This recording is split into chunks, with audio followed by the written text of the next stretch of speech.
بسم اللہ الرحمن الرحیم۔ السلام علیکم، welcome to Anum voice TV وی۔ آج کا ٹاپک ہے بہشت میں 4 چیزیں نہیں ہیں، جنت کے دروازے پر مور، شیطان اور سانپ کی باتیں۔ اور کہا گیا اے نمرود، تو حضرت ابراہیم علیہ السلام کو آگ میں ڈال، اور آگ کو کہا گیا کہ اے آتش تو مت جلا، اے ابلیس تو تلقین کر۔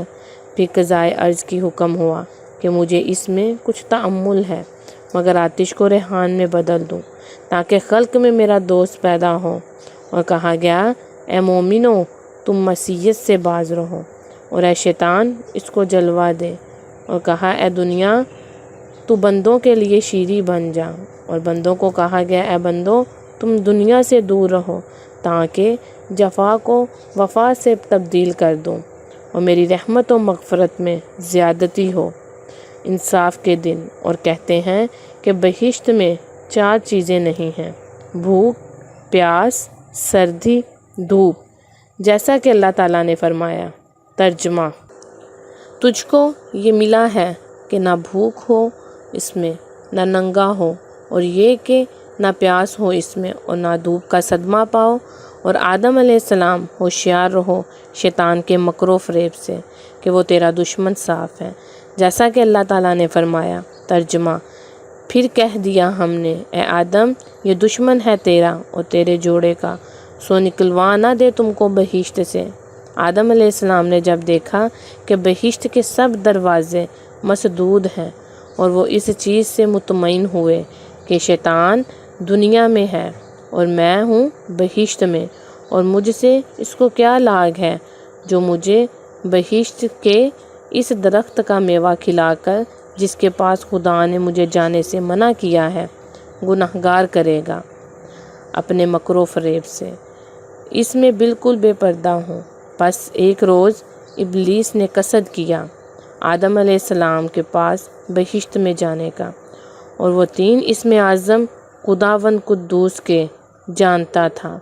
انہیں پڑھ کر 7 طبقے طے کر کے بہشت کے دروازے پر جا پہنچا۔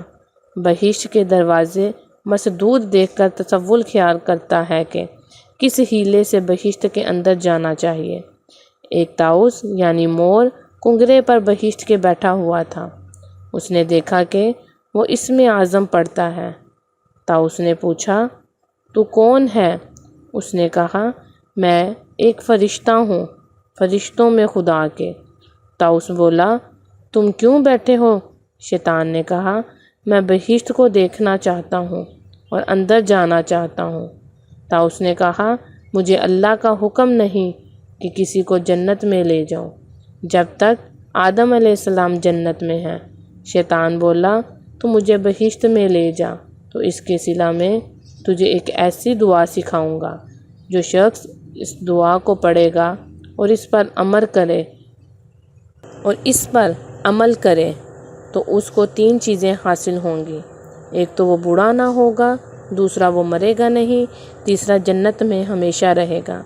ابلیس نے اس دعا کو پڑھا اور پڑھ کر کنگرے سے بہشت کے دروازے پر جا بیٹھا۔ دونوں نے طاؤس نے یہ ماجرا سانپ کو سنا دیا۔ اس بات کو سنتے ہی خوف سے دروازے بہشت کے بند کر کے اپنے سر کو باہر نکال کر اس سے پوچھنے لگا تو کون ہے اور کہاں سے آیا ہے جو یہاں بیٹھا اسم اعظم پڑھتا ہے؟ وہ بولا میں ایک فرشتہ ہوں، فرشتوں میں سے حق تعالیٰ کے۔ سانپ نے کہا کہ وہ دعا مجھے بھی سکھا۔ شیطان نے کہا بشرطیہ کہ تو مجھے بہشت میں لے جا۔ سانپ بولا مجھے خدا کا حکم نہیں کہ میں کسی کو بہشت میں لے جاؤں جب تک آدم علیہ السلام جنت میں ہے۔ ابلیس نے کہا کہ میں قدم اپنا بہشت میں نہ رکھوں گا، تیرے منہ کے اندر رہوں گا، اس سے باہر نہیں نکلوں گا۔ تب سانپ نے اپنے منہ کو پھیلا دیا، ابلیس لعین اس کے منہ میں جا گھسا، تب اس کو بہشت میں لے گیا اور دروازے بہشت کے بند کر دیے۔ بعد شیطان نے کہا کہ مجھے اس درخت کے پاس لے جا جس کے کھانے سے اللہ تعالیٰ نے حضرت آدم علیہ السلام کو منع فرمایا ہے۔ جب ابلیس کو لے کر اس درخت کے پاس پہنچا وہ ملعون اپنے مکر و فریب سے سانپ کے منہ میں رونے لگا۔ جو شخص پہلے نفاق سے رویا وہ شیطان تھا۔ اس کی آواز سن کر بہشت کی حوریں و غلماں سب مجتمع ہوئے اور کہنے لگے، ہم سب نے یہ آواز سانپ کے منہ سے کبھی نہیں سنی تھی۔ اور سانپ سے حوا علیہ السلام پوچھنے لگے کہ تو کس لیے روتا ہے؟ شیطان نے کہا، میں اس لیے روتا ہوں کہ اللہ تعالیٰ تم کو بہشت سے نکالا نہیں جائے گا۔ ترجمہ: کہا شیطان نے، آدم علیہ السلام، میں بتاؤں تجھ کو درخت کے جس سے زندگی جاوید ملے؟ اور بولا، قسم خدا کی میں سچ کہتا ہوں اور تمہاری برائی نہیں چاہتا، بلکہ میں تو آپ کو نصیحت کرتا ہوں۔